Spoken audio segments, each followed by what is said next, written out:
বনুর suddenly রাত্রেবেলাতে ইচ্ছে জাগলো বিঙ্গোকে নিয়ে গিয়ে দুর্গা ঠাকুরের সাথে ফটো তুলবে, তাও আবার কখন রাত্রি 11টার সময়, নবমীর রাত্রেবেলাতে। অনেক চেষ্টা করা হলো বিঙ্গোকে ঘুম ভাঙানোর, কিন্তু বিঙ্গো তো কুম্ভকর্ণ, মোটামুটি 9:30টায় ডিনার করে 10টার মধ্যে ঘুমিয়ে পড়েন উনি। তো ওনাকে তোলা হচ্ছে দুঃসাধ্য ব্যাপার।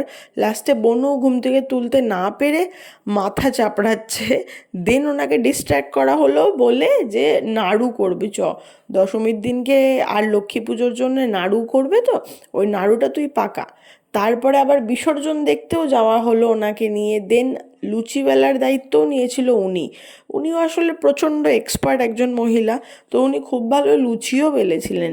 লুচি ভাজার দায়িত্ব ছিল আমার, আর পনির মা করে রেখেছিল।